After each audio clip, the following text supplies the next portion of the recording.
This is Robert Martellacci, Chief Digital Curator of the Mindshare Learning Report, Canada's Learning and Technology magazine. This podcast is brought to you by 21 Canada, Canadians for 21st Century Learning and Innovation. I'm fortunate to have joined me for a Mindshare Learning moment Sylvia Martinez, who's a fellow Pepperdine University graduate of the Masters in Educational Technology program at beautiful Malibu, California. And she comes to us by California today as well, don't you, Sylvia? Yes. Thank you so much. It's sunny warm.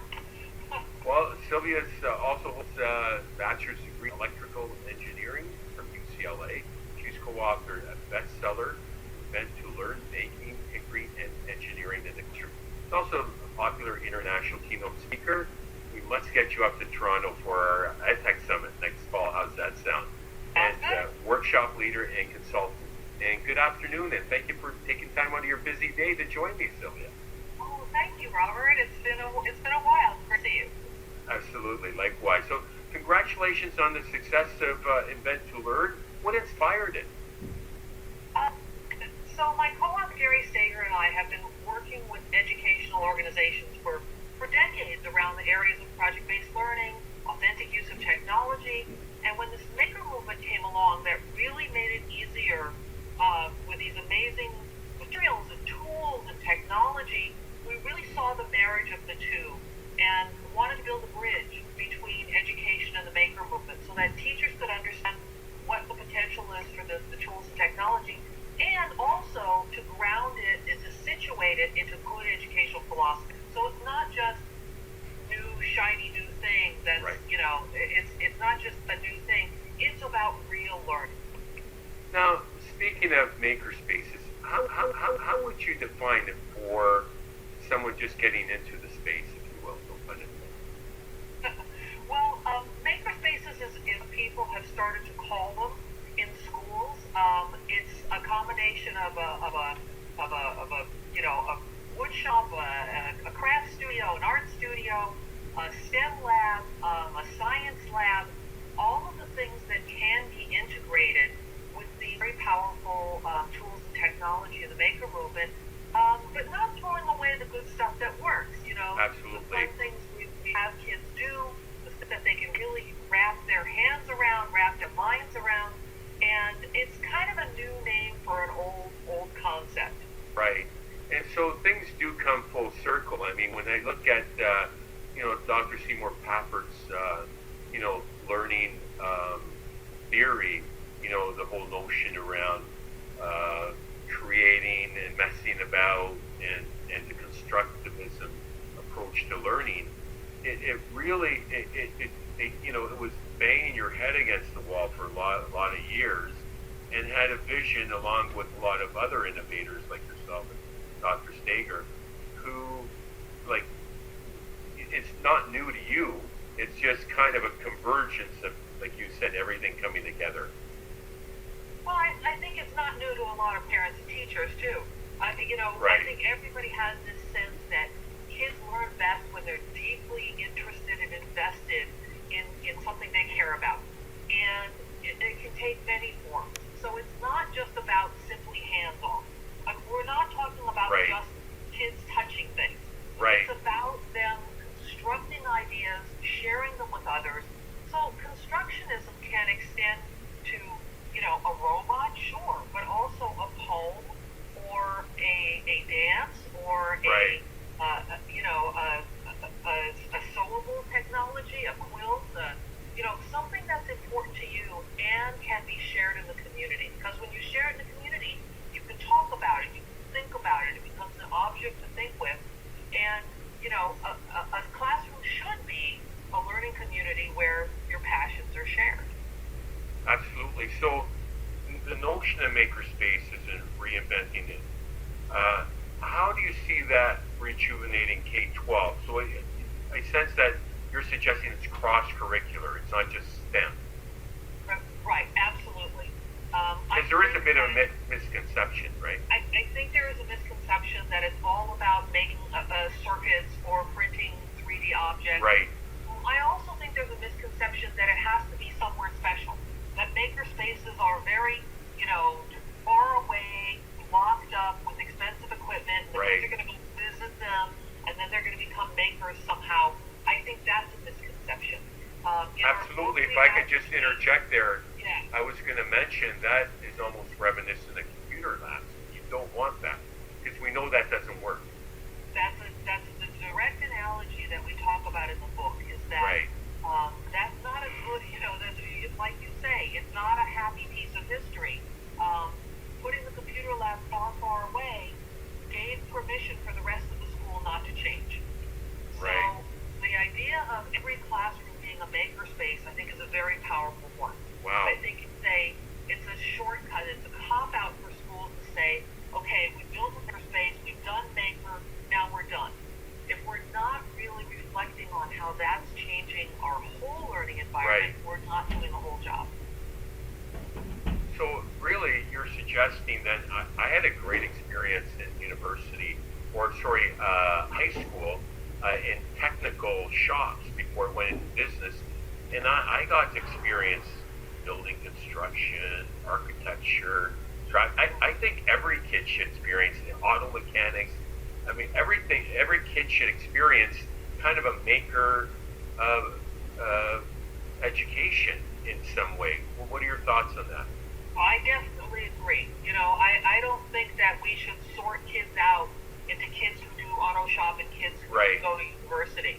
I think that's a big mistake. It's not just because the kids who do auto shop are missing out on right. opportunity, which they may be. Sure. Also, the kids who are going to university need to know that they can do actual things.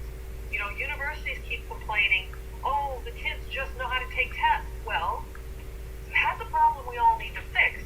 The universities who only depend on test scores and then complain about kids who are good at taking tests. Right. That's a disconnect. Absolutely. So we all have to work on that issue. But the academics and real science is not about taking tests. Real science is about thinking and working and trying things that don't work and trying again and being resilient and having a crazy idea that right. maybe no one else has thought of before. But you want the kids who have those really interesting minds to be scientists instead right. of weeding them out because we have these crazy ideas about what mathematicians do or what scientists do. Absolutely. I was a case in point.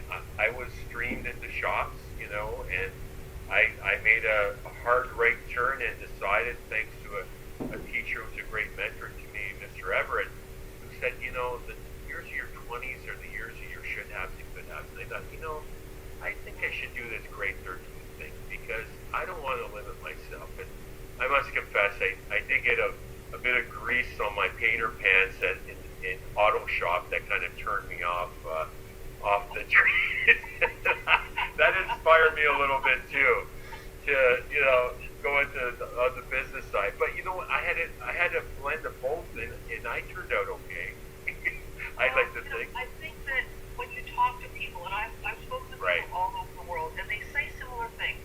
A teacher took an interest in me. A teacher right. said something to me, and we have to have empowered teachers who are in charge of their classrooms and their right. curriculum, no matter what course it is. Right. Because you don't have empowered teachers, you won't have empowered students. And sometimes it's that teacher who has a great idea can look a student in the eye and say, do you have a way of looking at things that's different and interesting? Sure. It's so much better than, having a rally about you can be anything or, right. It's about this one-to-one relationship. And in all this talking about technology, that's always my point, is that right. teacher and student agency are crucial, and the relationship is teaching. Teaching isn't about talking. Teaching right. is not about taking tests. It's human relationships. Yeah. And that doesn't go away whether you're, making a clay pot or, building a nuclear reactor. And teachers should know that the good news is that they really, at the end of the day, are irreplaceable. They're not going to be replaced by technology. And I've taken online courses, and the blended ones are better, but the ones that are purely asynchronous are not as near engaging, where you have that human interaction. People make these oddball arguments. I saw that there's a headline this morning. Right. AI robots